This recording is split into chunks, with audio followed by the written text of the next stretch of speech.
So today's video, I'm not that upbeat. I'm like realistic and that makes me a little depressed, but I'm gonna try to, what I decided to do was that I wasn't gonna avoid what actually happened in this past week. I feel like my channel is like very much about actions, lessons, and then like where to go after that.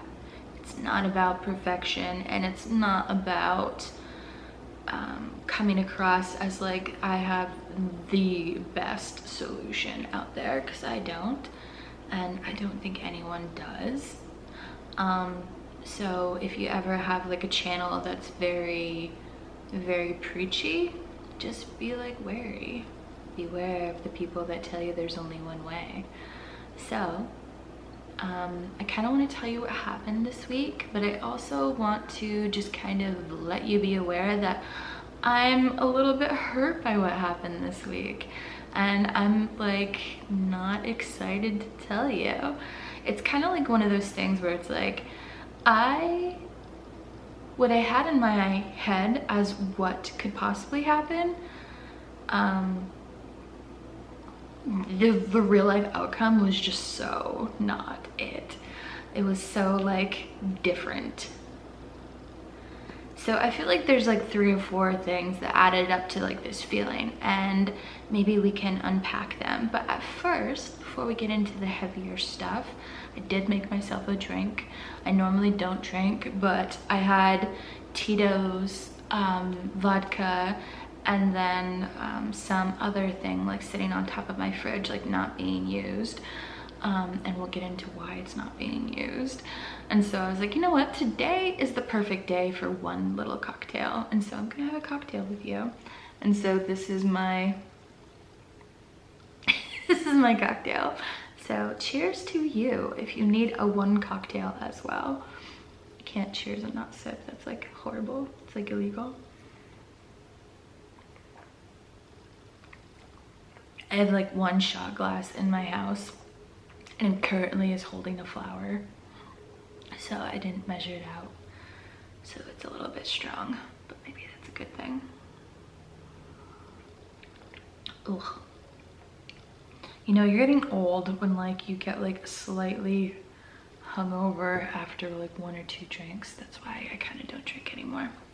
Anyways, I feel like I'm delaying the inevitable, so let's rip the band-aid off.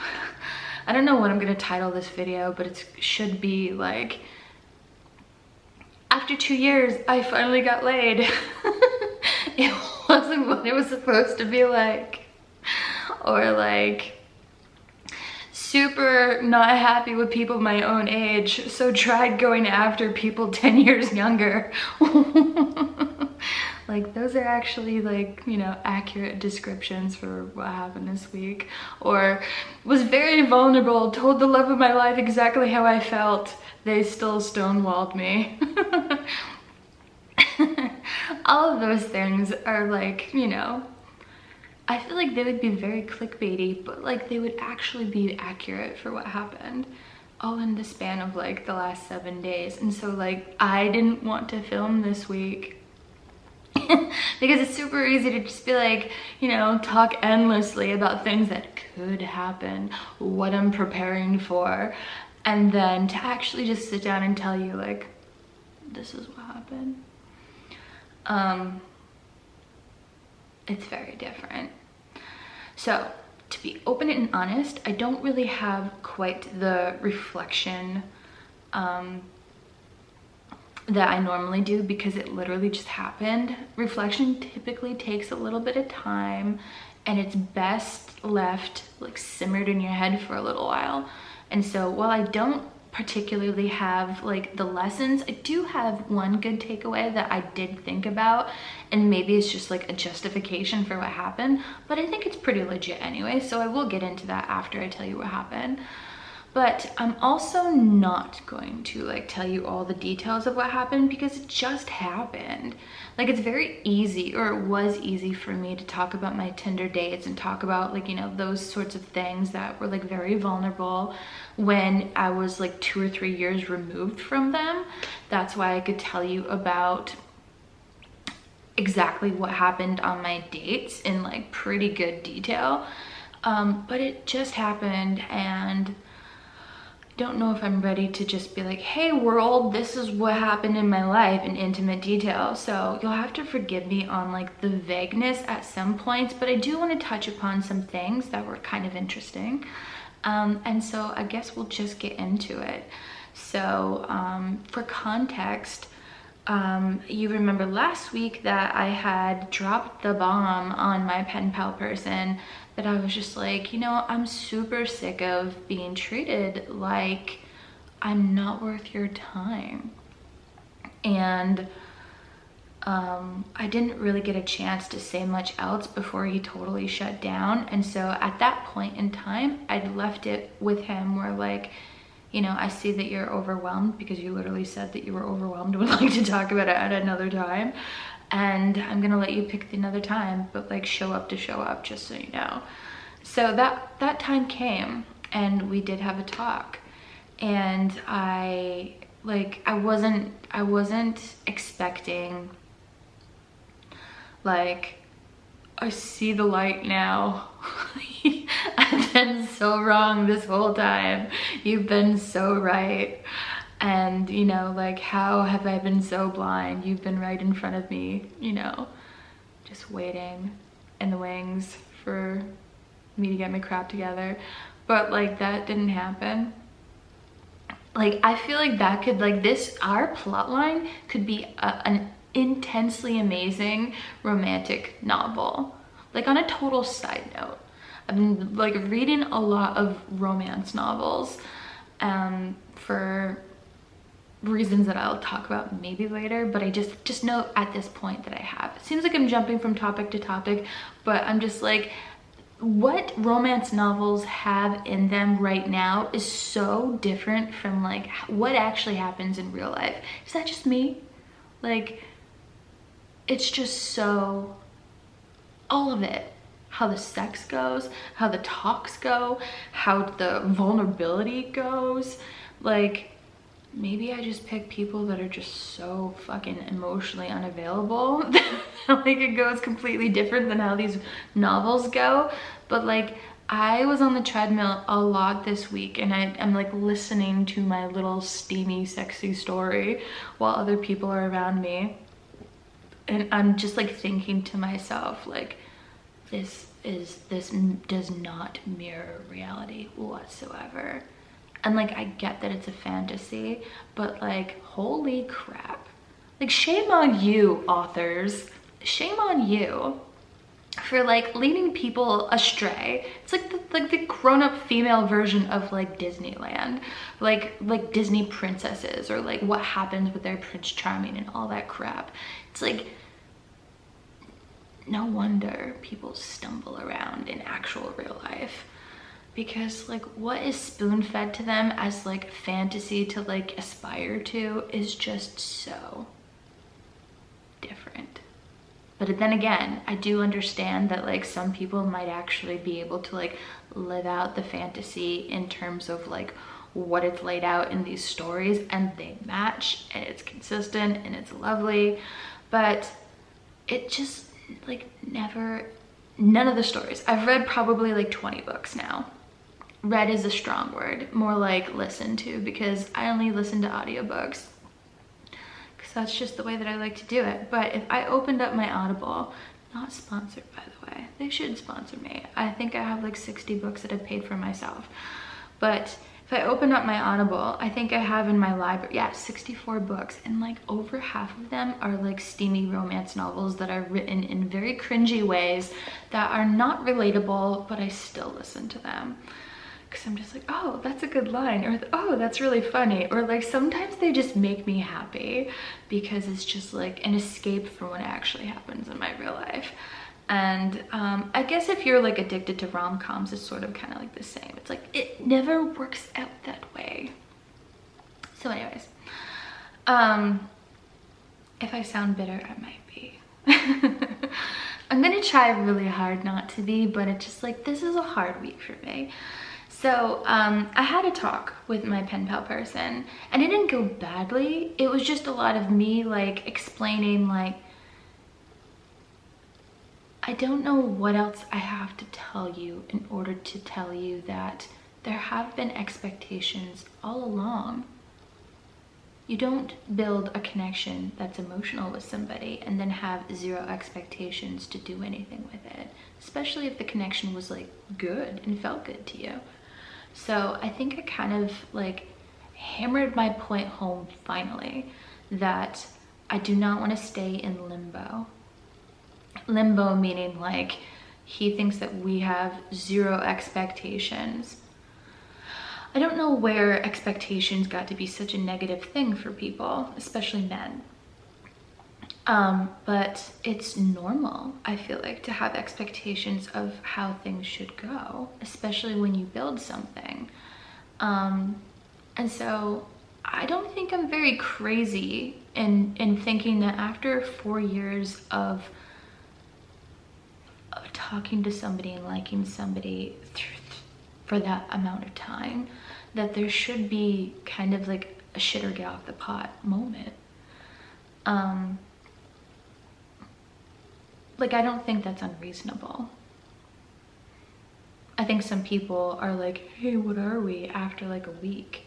Like, I waited 4 or 5 years, and I was just like, it would get to the point where I would talk to him and he could finish my sentences like actual literally.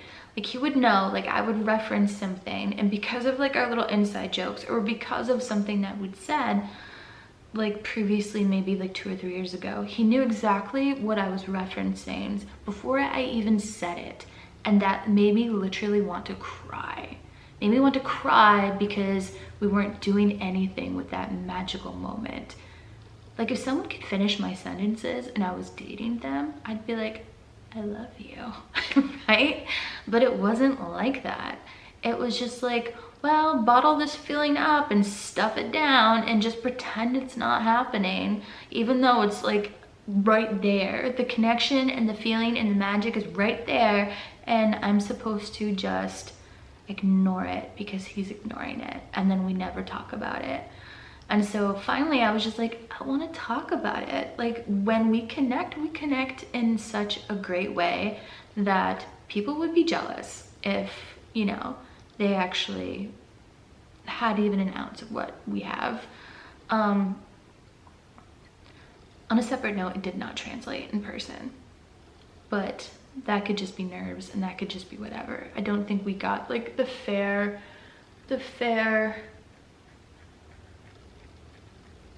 aspect of everything that one time that we did meet. So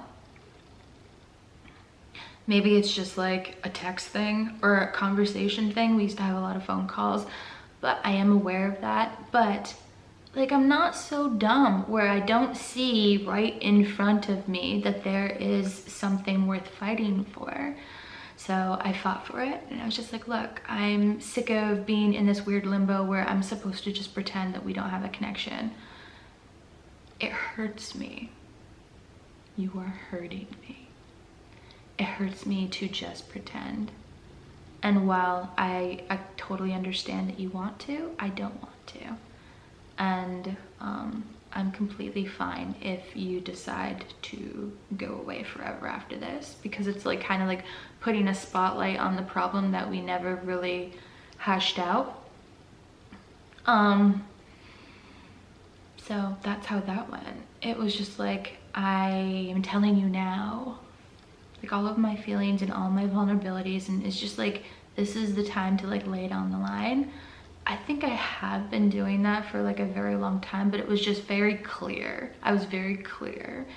And that was kind of a lot. It was kind of a lot to just be like, I'm gonna have no regrets after this. I don't want to regret you know, had I just said something totally different, maybe he would have known that I was like, that I understand our connection is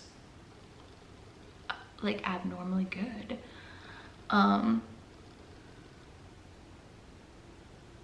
And I wasn't even fighting for an outcome. I think that's important to kind of tell you. I'm not fighting for a particular outcome.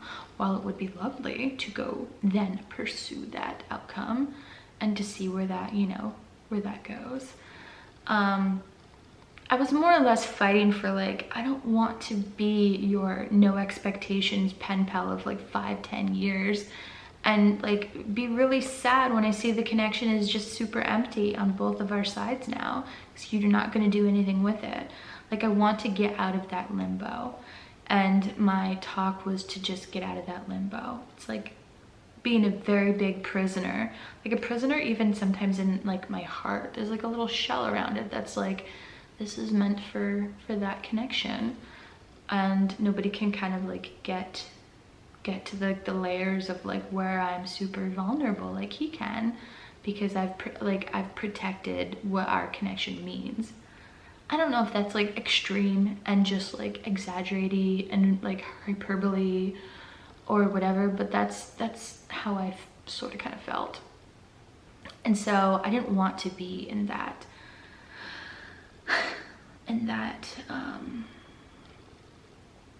headspace anymore. It's like, please just like let me go and like know that like I cherished things and like you were great while you were great and then you were not when you were not. But like I did like you for genuinely like who you are. Or like leave me alone. Like leave me alone, or like stop pretending you don't feel like it either. Just because that's easier to you doesn't mean it's easier to me. It hurts me. So like I was very clear about that. Moving forward, you either have to leave me alone or you have to acknowledge this as well. It's not just a me thing. I didn't get here by myself. So I don't care what you do with that. So it was kind of like a big talk, and I felt like, I don't know, I felt like it was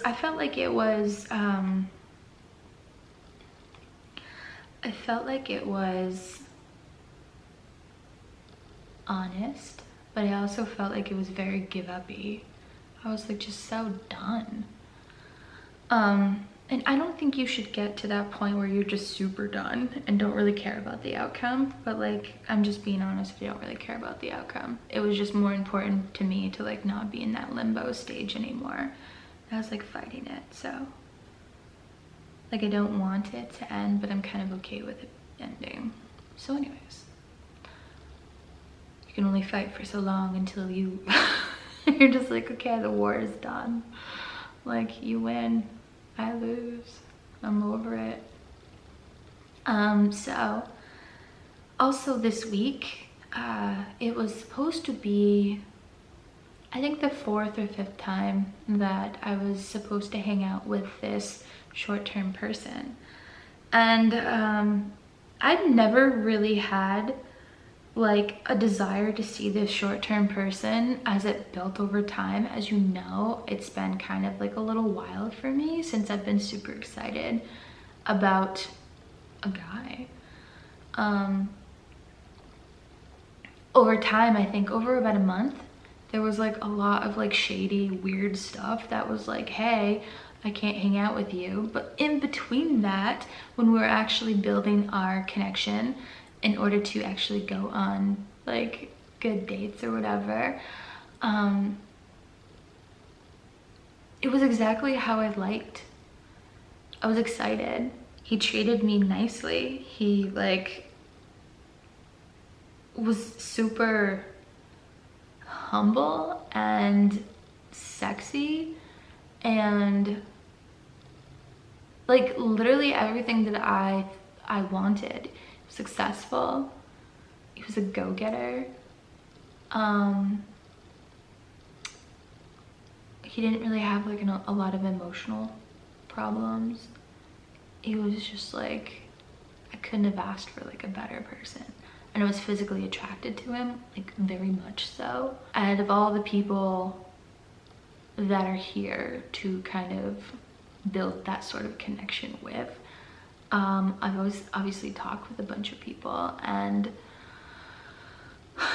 it never really got to this point with me because, I don't know, they're just kind of like, ugh, whatever.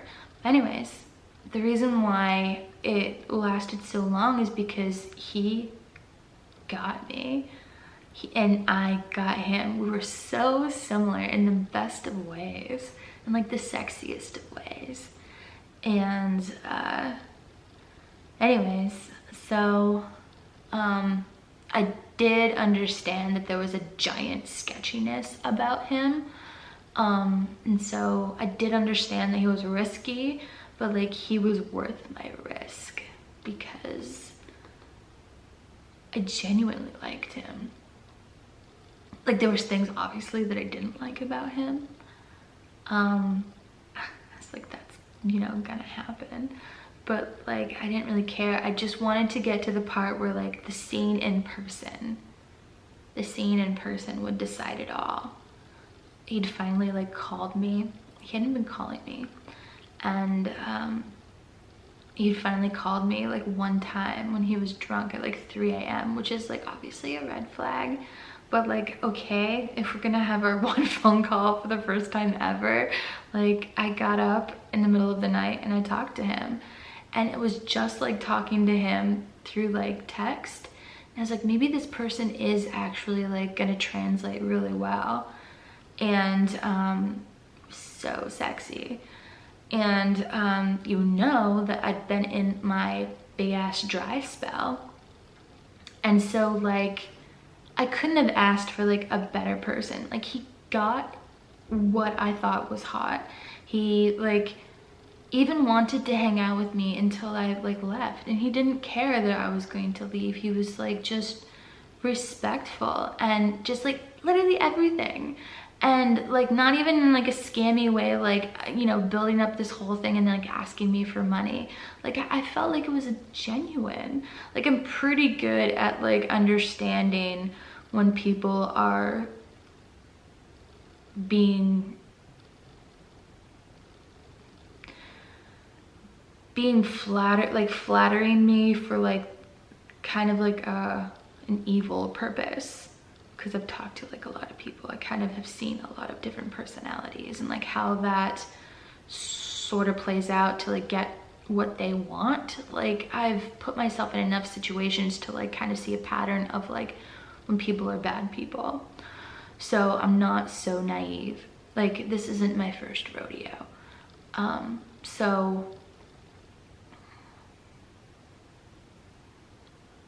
I don't know how to describe like why it was so sad. It was just like the best possible person that I could have done this with. And it was so exciting. And they wanted to do what I wanted to do with them. They wanted that on their own, and our wants just matched up. Like not even like, oh, just like agreeing. Like we'd say different things at different points in time, like on our own. And then we realized later that they're the same. That hasn't happened to me since like the meeting of the pen pal person, except for the meeting of the pen pal person was more like emotional, because like we never really had like a hey, we're gonna meet up thing. It was very much like that was never gonna happen. It was exciting for me because it was like I could have the possible chance of like having this in reality, not in like la la land in my head or like just talking to somebody through text. Like I thought we were getting somewhere. I don't want to share too much about like the whole thing just because it's kind of hurts my heart. But it also just like is like I don't really feel that nice about talking about somebody's personal stuff. So I'm gonna try to like leave it like here are the facts kind of thing. But the facts were he was less experienced than I am. And he wanted to experience a bunch of things with me. And I thought that that was great. Like, I wanted to with him. I was super excited to like learn certain things about, you know, how people can be intimate together. And like, I'd always been wanting that. I'd been wanting that since beginning of like when I first started having Tinder dates. It was for this purpose of like seeing how close you could get to someone, and in like a physical way, because all of my other relationships were very lacking on that. And so we built a connection based upon extreme vulnerability, because it takes extreme vulnerability to talk about honestly what you want. And it takes extreme vulnerability to like express that you want to do that with them and like obviously not know them. But like, you like every single day he would talk to me and we would kind of like build upon that, but not in a gross cheesy way. Like, not in a way that's like, hey, you know, make me horny right now. Like the kinds of things that some people can like just demand of you, and it's just like, it has like no feelings. It was like a very great mix of emotion and anticipation and just genuine desire. And like, I had like lust for somebody after like a long time of not having that, and it was fucking great. Like, I wanted to want somebody like I wanted him. And so I was like, this is fantastic. This was like the version of like how Michelle got her groove back, except for like, it wasn't, there was always a roadblock of like us meeting up. It was like I was on my period, or like, you know, for like TMI situation, I'm sorry, but or it was like he was out of town, like because he was like a business person.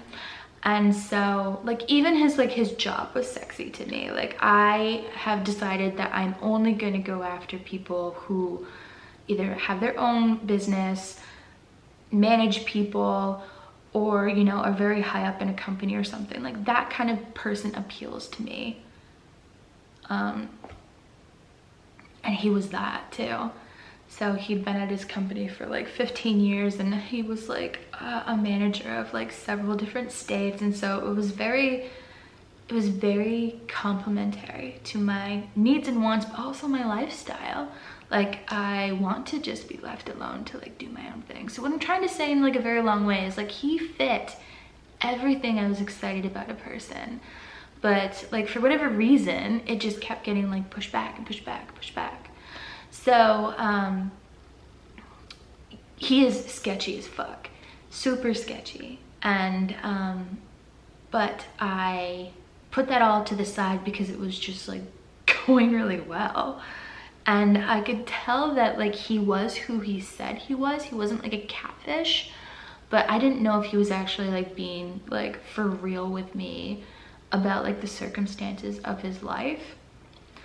Like, you kind of like never know that about a person. But like, I did talk with him, you know, pretty much every day for like a month and something.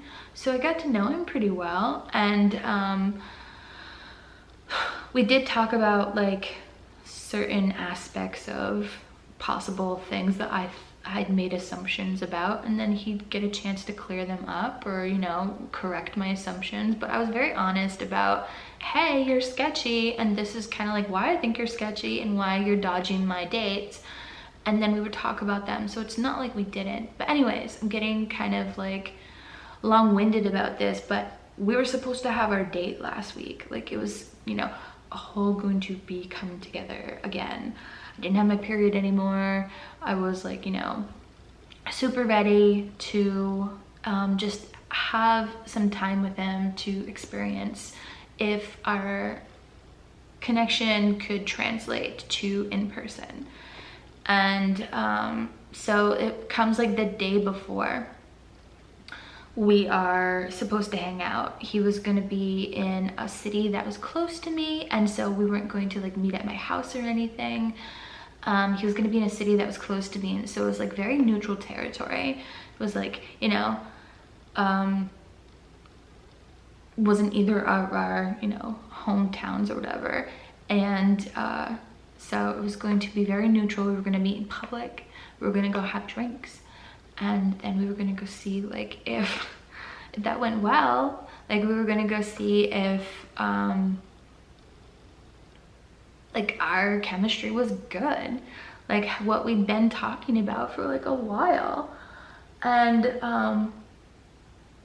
I was just super comfortable. He made me so comfortable, and he made me feel so just sexy, and he made me feel wanted. And I made him feel like that. Like it was very mutual, and there was like no guessing. It was like I could feel like it was genuine. And then all of a sudden, the day before our meetup, he usually like messaged me in the morning. He usually would like wake me up in the morning at like a specific time, and I didn't get a message. I'd messaged him like the night before and he hadn't said anything, and that was kind of like normal because he goes to bed early. And then in the morning he didn't say anything about what I'd said last night, and he also didn't say anything by like 9, and then nothing at 10, and nothing by 12. And like then I messaged him, I think around like 1 or 2, which he would have definitely messaged me. He'd done this for like a month, every single day for like a month. Why would he screw up like the day before we were supposed to actually go meet? Like I don't think like you would just like choke that hard. Like you would know that like the day before actually meeting was like a pretty big day to not screw up like your normal pattern of interaction. So he didn't message me back. And like I'm not one to just be like, oh well, he doesn't like me. I'm one to notice a difference, but I'm just like, okay, I'm gonna give this person like some time. Maybe they lost their phone, maybe, you know, whatever. But like the day of like we were supposed to meet, still no word. No word. And then it just kept going. I think I messaged him like 2 or 3 times, like total, since the whole thing, and he straight up has ghosted me. Like it felt so bad, so bad, because like the fantasy of me actually being able to live out what I'd been building with somebody like came to a freaking crashing halt. And like very vulnerable, right? Like super vulnerable. It's not like we were just talking about petting like rabbits, or you know, like I was sending him like very vulnerable things. He was sending me equally vulnerable things. And so it feels crummy. It feels icky. It feels like, ugh. It feels like, why would you do that? It feels like, why didn't you have balls to meet me? And like, why did you pick now? If you were going to be a flake, like, I hate that. I hate that. And like, I don't think, there's like 2 or 3 different possibilities, like honestly, of like why this all happened. And it could be like he was caught by like his wife or something. If he had a wife, I'd asked him, because I was like, you seem sketchy. Like, is this the reason? You can just tell me. So like he talked to me through like a fake app, and I kind of figured that out like the first week. And I even told him like I knew that it was a fake app. And he kind of said, oh, it's my work phone, I kind of have to do it this way. And so like, okay, whatever. So like it could be that, it could be that the message that I sent him the night before, which I don't normally text him at night, but that night I decided to, was seen by somebody that wasn't supposed to see it. And like, you know, he, you know, decided to like end things with me without telling me, because he wanted to save that. Like, I get that, like that's understandable, but like that sucks.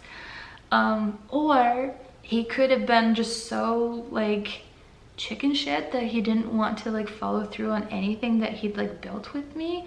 But like that kind of didn't make a lot of sense, but it sort of kind of did. Either way, the outcome is the same. And like without him actually being able to like, you know, message me and like telling me what happened, or like the why, I'll like never know, and it just feels really not great. It feels horrible. And so I was so sad. I was so sad because I was like, I will never find another person that I'm that attracted to. Like, I was insanely attracted to this person. And I like did my due diligence of like trying to see if he was a catfish. Like, if what he sent me, because like we'd send stuff in like real time. And like we talked on the phone, and so like he was an actual person. So like if he, for what I believed, like I'm trying to tell you that I'm not naive and stupid as well. Like, so like it really just hurts that it ended this way. So it does seem like a catfish, and it does seem like he was just scammy, or he does seem like he was just like a giant chicken, or like whatever. But that doesn't help me because I was like super into it. And again, I didn't like get there by myself because I'm like easily won over. Like it was exactly how I like to interact. It was exactly how I like to build desire. It was exactly like the kinds of things that we wanted to do with each other was exactly my actual wants. And so like we were very compatible in that way. And like I even liked his personality. Just like on a side note, like him in general, I actually did like him. And like that's very rare for me. And so like if it's just annoying to me to build these connections with people and then they don't follow through. And like I understand that happens, but then it's just like, God fucking damn it. Like I can do everything right and I can be my authentic self, and then like this is sort of what happens in real life. Like in those romance novels, they would like wake up and be like, no, I have to go get the girl. Like that's, you know, no. In real life, it's like, well, I'm just gonna continue ghosting, or I'm just gonna ignore Michelle and like pretend we don't have a connection, and you know, whatever. Like it makes me not want to build connections with people. And I love love. I am aware that what we were building was not love, but it was like really exciting for me because it was what I wanted. And maybe I dodged like a huge bullet, but it doesn't feel like that right now.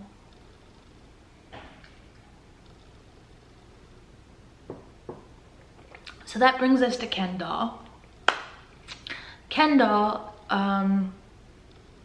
is a guy that was roughly around my age that I decided, once I knew I was being ghosted, I was like, you know what?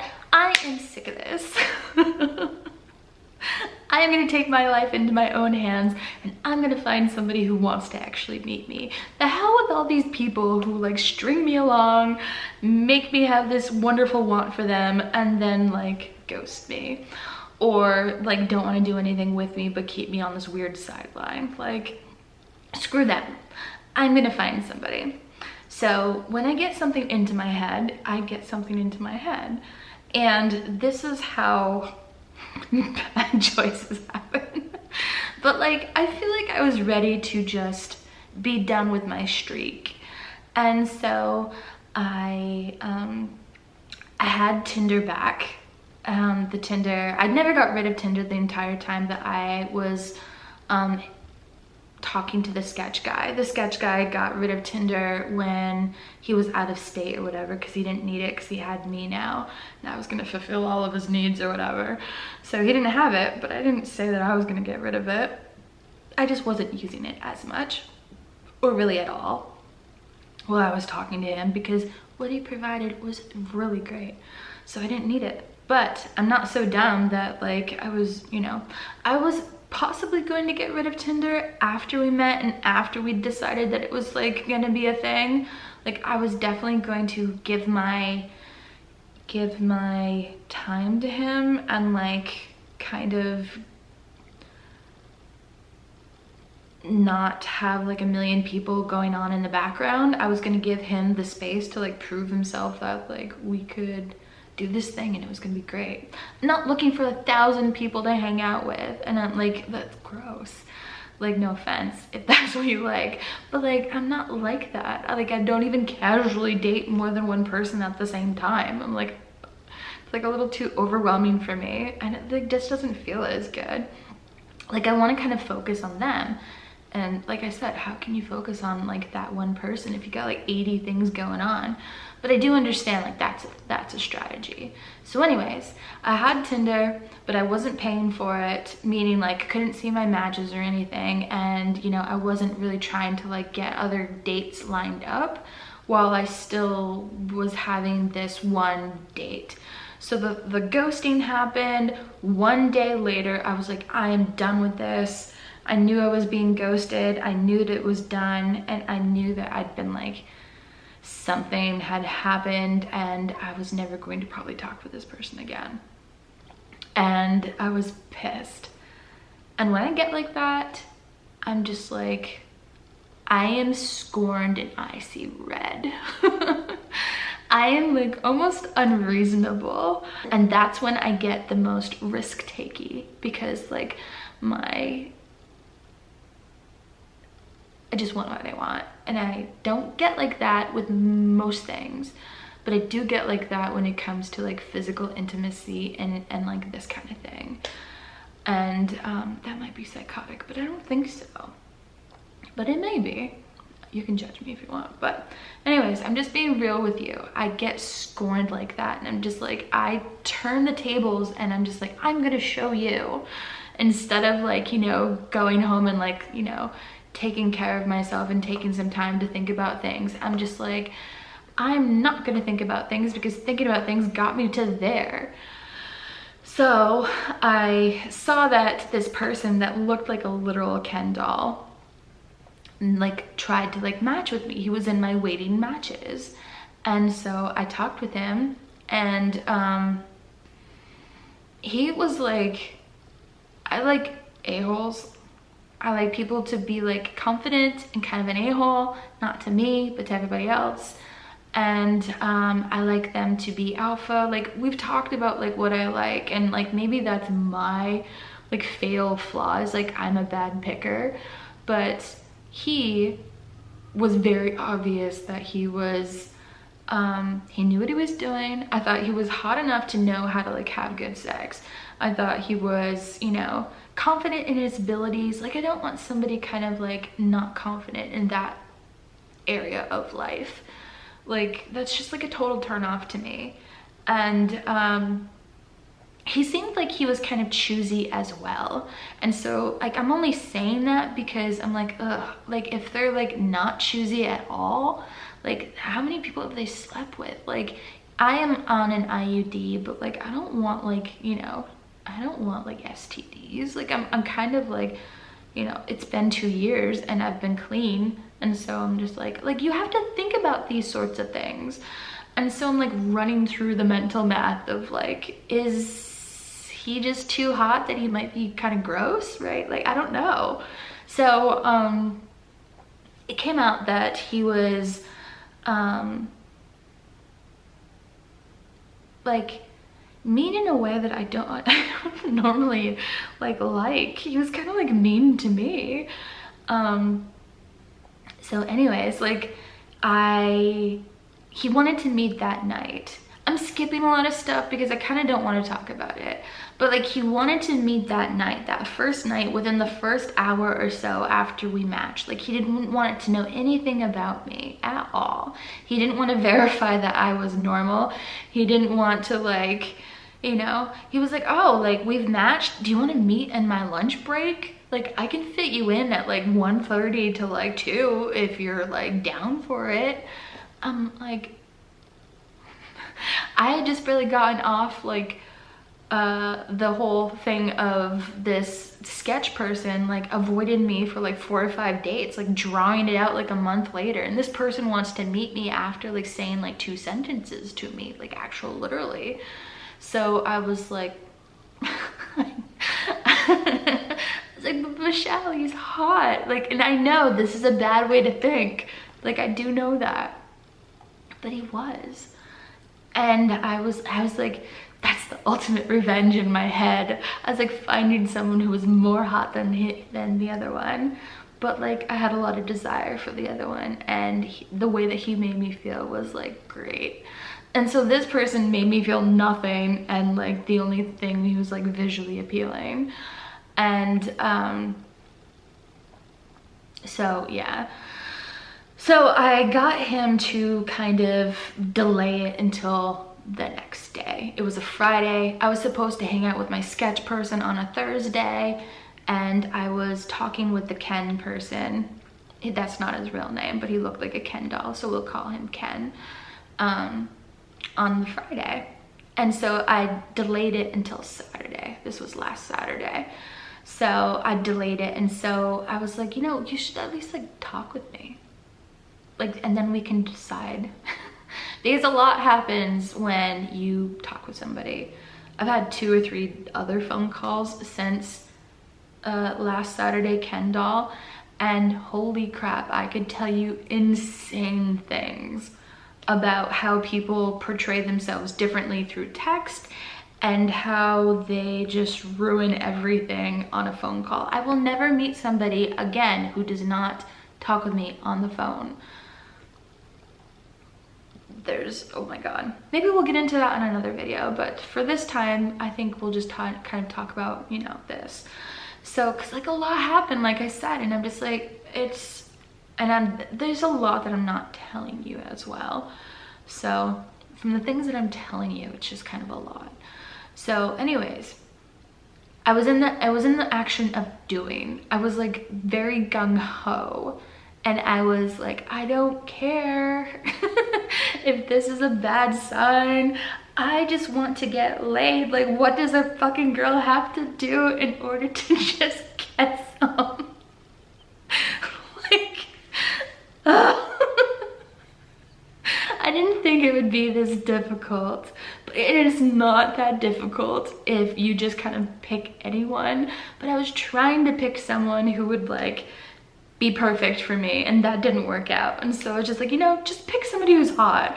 Like, maybe you'll just like it then, right? So like, I don't think I'm the only girl who's ever like just used very shallow ways of discerning after very great ways of discerning didn't like serve them. So what happened was I had a talk with him, and he was like combative with me the entire time.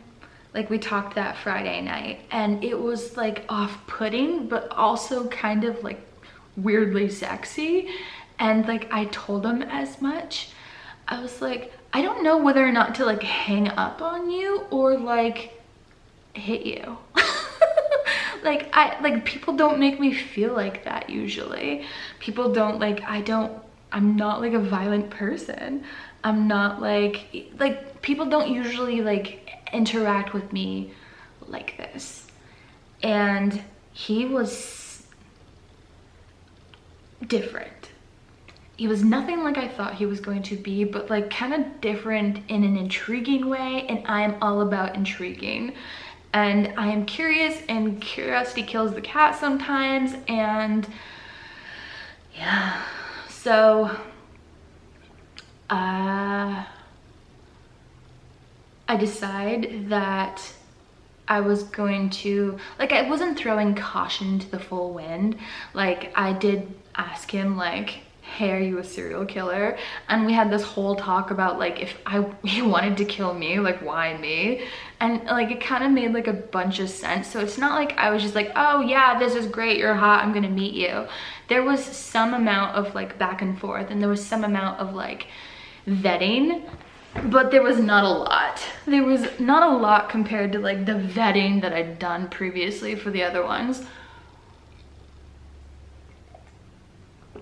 And so anyways, the way that we made our plans was actually kind of cute. He sent me like, I was like, we should meet halfway. Because like, if we don't like each other, then we can kind of like, it's not the end of the world if one person made like a little bit more drive time than the other, and it's like, you know, it's just equal skin in the game if you meet halfway, and then you can decide justifiably so and not feel like you're kind of pot committed, which is like a poker term, so hopefully you guys know what that means. But it's just like you're so invested that you can't quit, basically. So when you're pot committed. So anyways, I was trying to like, you know, learn from my past mistakes and just kind of like do it. Like I was going to do it on the fast track with Ken, but I was going, because I thought he was kind of like, you know, good enough for what I needed. And he was like intriguing because he was kind of an asshole, but he was kind of like an asshole like in a way that was like very like intelligent, and I didn't expect that from Ken. So it was interesting. It was an interesting dichotomy that I wanted to kind of like figure out, and I was kind of excited that he wanted to do it with me, and I'm like, why? But okay. So anyways, like we decided to meet at a bakery, and because we would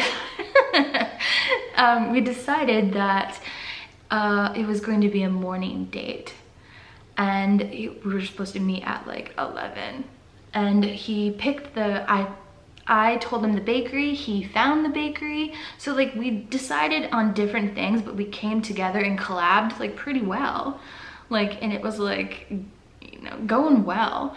Like I was a little bit apprehensive because you know, the things that he was saying on the phone, like that I'm just gonna like skip over. There was tons of red flags, but then again, like I wanted what I wanted, and there we were. So we came together to our collab, and we're like, okay, we're gonna meet at this bakery in the morning, and then if it goes well, we can just hang out at my house. And then, yeah, so like that was our date. So I got ready in the morning. The one thing about like, you know, doing this whole like skin thing, about like cleaning out my skin and like doing this kind of like right now, is that once you start, you kind of can't stop. You have to keep going with the regiment and meeting like the different gel, and because it's not like you just put like a little bit of pimple cream on. Like I've kind of talked about, like we've been kind of talking about it every week since I started doing it, because it's like a thing. It's a major thing, and I didn't know it was like a major thing. It's kind of like a lifestyle. It's not just like a little baby band-aid for a pimple problem. It's like cleaning out all of your skin and like having that gunk come to the front, and then once that's done and over with finally, after weeks of that happening, then your skin is pretty good for like a long time. And it's not like fixing a problem in like after the problem comes back. Like it's just preventative at that point. Like you have to keep using the product, but it's very like you got clear skin. And so I guess I didn't know like how bad the purge was going to be, and I didn't know how long the purge was going to be. It's still happening currently right now. And it was like, the reason I bring it up is because the night before I was supposed to meet Ken, my skin was like, oh my God, it was purging so bad. And like all of, like my purge happened on my chin and my forehead. Not really the sides of my cheeks or anything. And I knew that Ken was judgy. And I'm like very judgy. He hung on to every single word that I said and like kind of like ripped it apart. Like I think he has, I don't know, but he like pays attention to certain things and like picks them apart. And he's like not nice about it. And so I was a little bit worried about like, like if I'm going to hook up with somebody and like go down on them and stuff, like my chin makeup is going to get all fucked up. And like I'm going to feel not great in front of this person that literally looks like a Ken doll. Like, holy crap, this is scary. This is the scariest situation that I could possibly put myself in, versus like the sketchy person where I felt completely fine no matter like what, because he made me feel beautiful and like just very sexy all the time. And I felt very confident.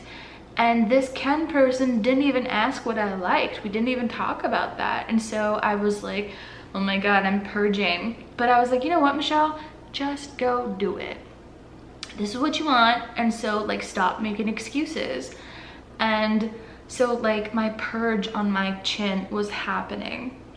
And like, I felt okay about my body because, you know, it's like not perfect and it's not wonderful, but it was like serving its own thing. And I'd been working on it for like a month.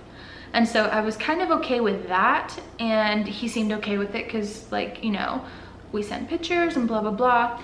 So it wasn't like I was super uncomfortable just like in general. I was just uncomfortable because normally my face is like, you know, good to go. And like I'm insecure about my body. But this time it was like, I was like, this is a scary thing to do in general with somebody. And I'm like, ugh. So I was just like, you know what, just go do it. Just do the best you can. I never wear primer, but in the morning I put on some primer and I just hope to hell that like my foundation stayed on and like all this stuff. But like you could see like the texture of it. And it's not like arriving at a person with a person that was like not judgy. He'd like clearly been judgy. So anyways, I met him at the bakery and just know that I have this going on. And just for like fun, I'll show you what my skin actually looked like the day of our date. Because like after our date, I like washed my face and then I was like, you know what, Michelle, you are very brave to like show up at this date and like not really care and just can kind of like do it anyways. And so you need to tell people in your next video that like, if you can do it at the most scary time for you, if you can do like, not have sex, not like do this, that's not what I'm talking about. If you can make yourself do something that you're super scared to do, that you're not ready to do, and you do it anyways, there is something to be said about that. And so I talk about this honestly because I want to tell you and show you how bad it was. Like, I'm not joking. Like, this is my chin. That is the purge. And like, it was textural and I felt that I looked the most ugly. It was like that. This is Saturday after he left, after I washed my face. So it was like this. That's the other side. So I was about to go on a date with the person that looked the most like an actual Ken doll with this going on. And I was still into it. I wasn't nervous. I wasn't nervous at all. I did the best I could as far as makeup, and then I just showed up. I went to the bakery and it was like, it was kind of weird because I like met him. Well, it's always weird like meeting strangers. But like, it's kind of like, this is just the day and age. Like, I don't want to meet people like this at all, but sometimes you just got to do what you got to do. So yeah. So I met him. I told him what car I had, and so he'd arrived a little bit before me, and so he got out of his car when I pulled into the parking lot. And like, I didn't see him as a person that was like a hugger because he was kind of judgy and kind of like mean. Like enough not mean to me that like I was excited to like actually hang out with him. Like, he wasn't like horrible to me or anything, but like I could tell that there was elements of mean to him. And so like, I didn't expect him to be like warm and cuddly. He was like pretty tall. And so like, I walked towards him so that we could possibly like walk side by side together into the bakery. I thought that would be nice and just kind of like, you know, good enough. But like, he indicated that he wanted to hug me, and I was like, oh, like, okay. And so like, I hugged him, and he hugged me for a nice long time. And I was like, maybe he's not as bad as I think he is. Like, maybe I was just kind of like judging him. And no, my instincts were spot on. But yeah, so he bought my blueberry muffin and my coffee, and we sat there and we ate a little bit of it. And it's like a small bakery where like there's like this little side area where you can kind of like eat a little bit, but it's not like super cozy or anything. And so he's like, oh well, like this muffin would be better with butter. And like we both know why we're there. Like it's not to just like hash out life or anything. So I think I made the comment just to like test the waters, like, oh, I have butter at my house, like we could take it to my house. And he's like, okay, let's go. So we were there at the bakery for like 15 minutes literally, like so short amount of time. And then I actually did warm up some butter here at my house, and he like looked throughout my house. Like I've never had somebody like be intrigued by my things the way that he was intrigued by my things, and not in like a non-judgy way, in a full like open and like why do you have this? Do you think that you're smart? Like that kind of judgy way, like having me explain different things about myself, but like having none of his things be like out and vulnerable. It was it was very strange. And like even he like walked into like my walk-in closet and like looked at my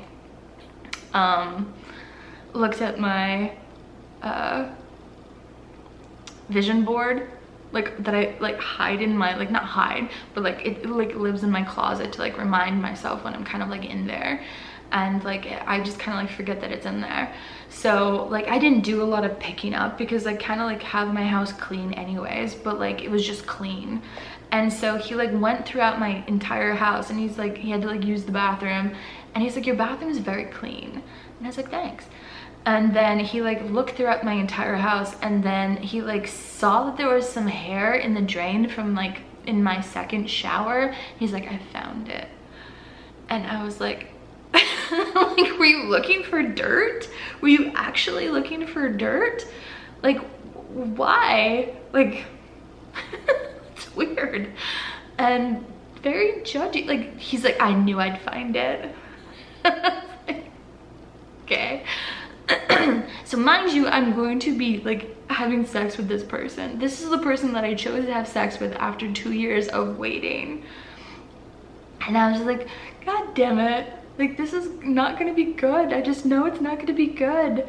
But like, he's interesting, but also kind of very judgy and like mean. And I'm like not telling you all that I could tell you, but just know that's what I was like, God damn it. Like, he's like, his face is hot, but like his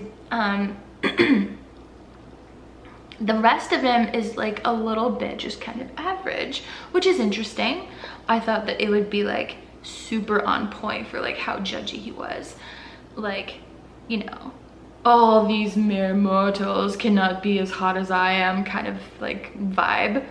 And here I was, just like a normal girl with like a lot of purging pimples that like I tried to hide the best that I could. I was like doing the best job that I could, really, and I was just trying to be the most into it that I could. And we didn't really have a lot of chemistry, but it was like intriguing, but like not. And he's like, I'm like losing my like, you know, desire to like be intimate with this judgy person as he's judging all of my house, like judging all of my things. Normally people come in here and like, oh, this is super cool, you have a really nice apartment, blah blah blah. It was like, why do you have that? Do you think you're cool? Like, where'd you get this? And like all this stuff. But like noticing every detail, like noticing that I have this pillow on my couch now, that it used to live on my bed, but I have the throw that lives with this pillow on my bed. And he was like a little bit perturbed that like they were separated, like in a joking way, but he like noticed. He noticed that on my sheets there's like an embossed printing of a rose. And like he like noticed that stuff. Like guys don't even notice that you actually have makeup on sometimes, right? So it's like that kind of thing. He like notices that kind of thing, then he's going to notice my gigantic problem and notice every flaw that's on my body and notice everything. So like I'm not excited to, you know, take my clothes off. I'm not excited to have this intimate moment and have this person pick apart my body. Like I'm not really excited about that, but then again, here he is, and I'm like ready to end my streak, and this is what was happening. So like we do it and it's not bad, but I kind of sort of forget that my body is a certain way, that if I hook up in a certain way that it hurts me. Like I'd not done it for so long that I kind of forgot that truth about my body. And I, you know, didn't communicate that with him prior to this because I forgot, but we also weren't talking about what we liked and what we didn't like. And I'm mentioning all this just so that if you're ever in a situation where like you're just trying to hook up with somebody, it's a little bit good to talk about what you like and what you don't like before you meet them. A little bit. You don't have to get like super, you know, into it if you don't want to, but it actually does help, because in the moment, like my actual like hooking up could have been a little bit more pleasurable for myself had I just opened my mouth and been like, oh hey, this is how I actually like it, and not how like you're giving it to me and blah blah blah.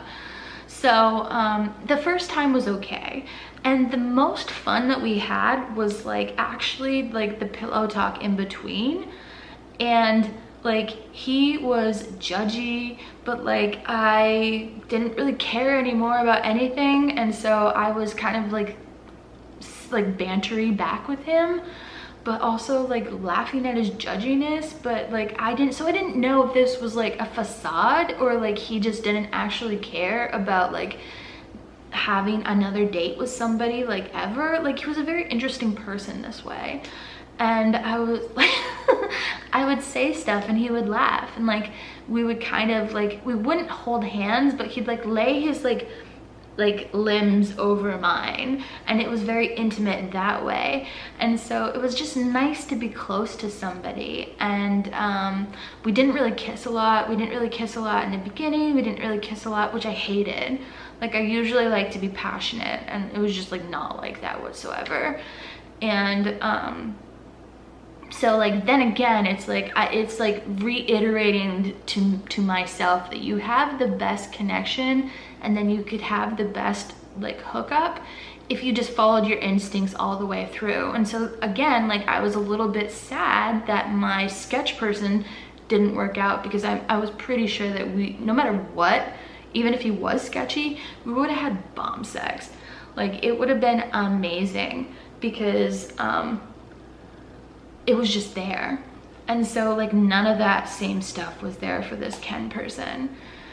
And it was kind of like showing, right? Like I was enjoying it to like an extent, but I was like, there was a big part of me that was not enjoying it. And anyways, I was just excited that, you know, my streak was over. And yeah, so came time for like round number 2, and round number 2 was like shorter than round number 1, and it was just awful. And I think like he was trying to like get ready to like go like pretty soon after round number 2, which is fine. Like he'd hung out with me for like a couple of 2 to 3 hours, that's fine. And he like mentioned that he had a good time. And he's like, oh, we should do it again sometime. And like while we were like pillow talking, I was like, maybe. Like I was so proud of myself for not being like, yeah, I can't wait. I was just like, you know, I didn't say hell no, but I was like, maybe. And then he knew what that meant. Like, I'm sorry, but you can't be mad at me if you don't touch me, you don't kiss me, and you don't do anything for me, and then you leave. Like, you can't blame me. right? Like, that's not good. So I'm like, I don't care what he even looks like a Ken doll. Like, I'm sorry, you're never going to fuck me again. Like, you're done. You got one chance. And thank you for that. But yeah, so that's how that went. And so I was like, you know what? Maybe I'm looking at the wrong age type. Maybe my age is just so washed up that the real true people that could give me the best kind of short-term situation, the best bang for my buck. And it's so bad to say it like that, but I need to say it like that because you know, you can relate and understand. I feel like you would talk with like your friends about like people like this and like situations like this. And so I don't want to be all like PC and blah blah blah.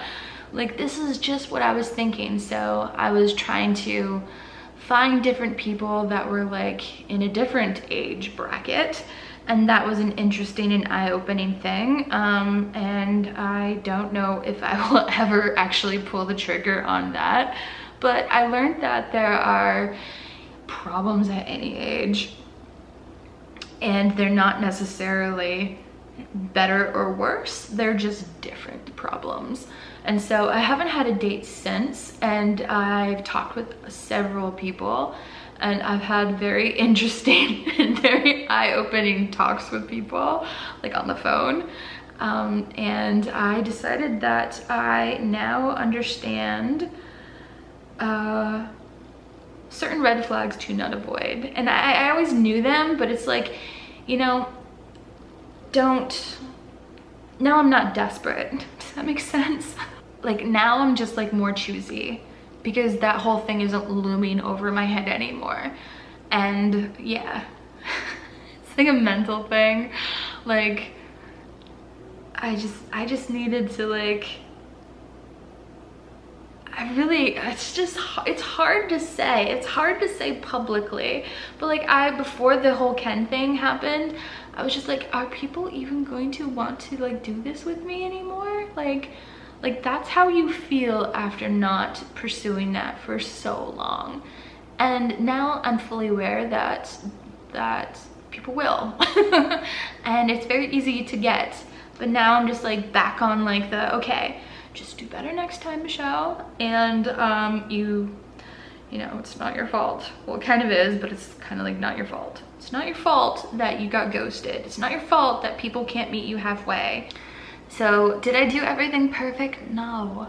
But like the take home was that I didn't allow myself, like, I wanted to get laid, and I didn't want to build up excuses of why I couldn't do that. I wanted to do it with somebody who I enjoyed and I was attracted to, and like I was trying to set myself up for the best sort of experience. And when that didn't go as planned, I got back on the horse and tried again. Should I have probably like, you know, taken a little bit of time and like tried for, you know, building something with somebody else, and could have had a better experience? Yes. But I could have also just done it exactly how I did, and it could have worked out. Like, my actions, it's not horrible that I had like a 15-minute bakery like date with this person. I didn't know that they were going to like not do anything for me. I didn't know that it was going to be like it was. It could have been equally and oppositely like great. Like, I was still proud of myself for pushing through and doing a very hard thing with people during a time where like I didn't feel 100% confident. Going forward, like once this stuff fixes my skin, I brought this to show you, by the way. This is the combination that I am currently using right now to fix my skin. Like once that's all done, like that's gonna be a dealt with confidence like buster. It's like, I'm just going to be solid. If I could do that confidently and not be nervous and like go into it like still optimistic and like feeling okay, then anything after that guy that was sort of kind of judgy and mean, not even sort of, but very judgy and mean, it's gonna be a cakewalk, and I'm just going to go into the next one or like go after things more confidently. And I think that was kind of huge for me. Did it suck like during that time? Yes. Could I have been like more careful with my psyche? Yes. But like I've already been careful for like 2 years, and I just needed something to just kind of happen. So this is what happened. So I was very proud of myself for like going through with it, but I was very disappointed in myself for like rushing it. So I didn't really want to talk about it. I did anyways. And I did it in an honest way, and I hope that you see that it's difficult to talk about this in an honest way. Like, I want to paint myself in the best light, so that you are proud of me, or like, you know, you, not that you look up to me or whatever, but you're just like, go Michelle. And like this time it's like, did you really do what you should have done? Probably not, but like there was good parts about it, and I'm just gonna take that away. You know, life is not about being the most ready always. It's just about going with what is actually happening, and then learning from what actually did happen. It's not living in a fantasy fucking land where like most people like to like live. Like, this is how it actually works out. So I just wanted to have a very honest and open conversation about it, and then hopefully next week I can tell you something or show you something, if nothing really happens, about life next time. So thank you for watching, and I appreciate you. Please be kind to me as I am hopefully kind to you, and I will see you guys in my next video. Take care.